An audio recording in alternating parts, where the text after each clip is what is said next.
یہ میری فیوریٹ ترین حدیث ہے حدیث قدسیوں میں سے، صحیح مسلم میں کتاب البر والصلہ چیپٹر کے اندر حدیث قدسی، الفاظ اللہ تعالیٰ کے، فرمان اللہ تعالیٰ کا نبی صلی اللہ علیہ وسلم کے مبارک منہ سے۔ سیدنا ابو ذر غفاری رضی اللہ تعالیٰ عنہ نبی صلی اللہ علیہ وسلم سے بیان فرماتے ہیں کہ اللہ تعالیٰ فرماتا ہے، نمبر 1، اے میرے بندو، میں نے اپنی ذات کے اوپر ظلم حرام کر دیا ہے اور اسے تمہارے درمیان بھی حرام کر دیا ہے، لہذا تم بھی ایک دوسرے پر ظلم مت کرو۔ نمبر 2، اے میرے بندو، تم سب گمراہ ہو سوائے اس کے کہ جسے میں ہدایت دوں، تم مجھ سے ہدایت طلب کرو، میں تمہیں ہدایت عطا کروں گا۔ نمبر 3، اے میرے بندو، تم سب بھوکے ہو سوائے اس کے جسے میں کھانا کھلا دوں، تم مجھ سے کھانا طلب کرو، میں تمہیں کھانا کھلاؤں گا۔ نمبر 4، اے میرے بندو، تم سب ننگے ہو سوائے اس کے جسے میں لباس پہنا دوں، تم مجھ سے لباس مانگو، میں تمہیں لباس دوں گا۔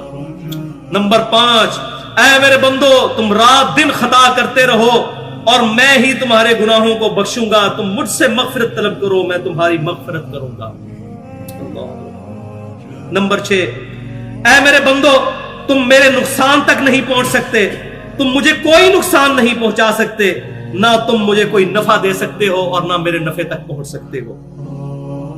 نمبر 7، اے میرے بندو، اگر تمہارے اگلے اور پچھلے انسان اور جن سب کے سب مل کر اس پرہیزگار شخص کی طرح ہو جائیں جو تم میں سب سے پرہیزگار ہے، تم میری بادشاہت میں کوئی اضافہ نہیں کر سکتے۔ اے میرے بندو، نمبر 8، اے میرے بندو، اگر تم اگلے پچھلے انسان اور جن سب کے سب اس گناہگار شخص کی طرح ہو جائیں جو تم میں سب سے زیادہ گناہگار ہے، میری بادشاہت میں کمی نہیں کر سکتے۔ اللہ کو کوئی نہیں، اللہ الصمد، اللہ بے نیاز ہے۔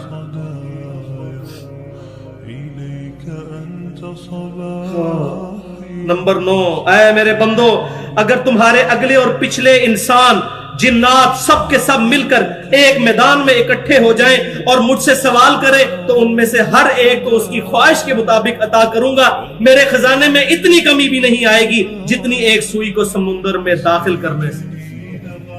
اور نمبر 10، اے میرے بندو، یہ تمہارے ہی اعمال ہیں جنہیں میں نے تمہارے لیے محفوظ کر لیا ہے۔ کتنا قدردان ہے اللہ، ہمارے اعمال محفوظ کرتا ہے، قیامت والے دن جزا دے گا۔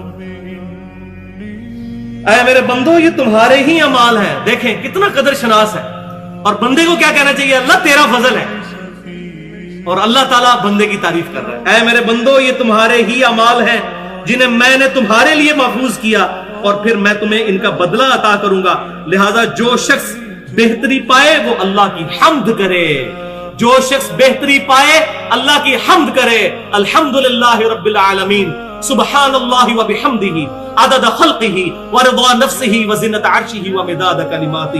جو کوئی بھلائی پائے، کوئی اس کو اچھائی پہنچے، کوئی نفع ملے تو میری حمد کرے، اور جو کوئی تم میں سے اس کے برعکس پائے یعنی برائی پہنچے، اس کو تکلیف، تو وہ صرف اپنی ذات کو ملامت کرے۔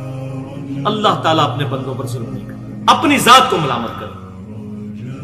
تو اللہ تبارک و تعالیٰ ہمیں کتاب و سنت کی تعلیمات پر عمل کرنے کی توفیق عطا فرمائے۔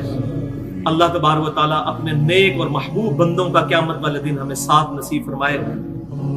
اللہ تبارک و تعالیٰ ہمیں مدینہ شریف میں شہادت کی موت، جنت البقیع میں مدفن اور جنت الفردوس میں اپنے محبوب صلی اللہ علیہ وسلم کا پڑوس نصیب فرمائے۔ جو حق بات میں نے کہی ہمارے دلوں میں راسخ فرمائے، اگر میرے منہ سے کوئی غلط بات نکل گئی تو ہمارے دلوں سے معاف کر دے۔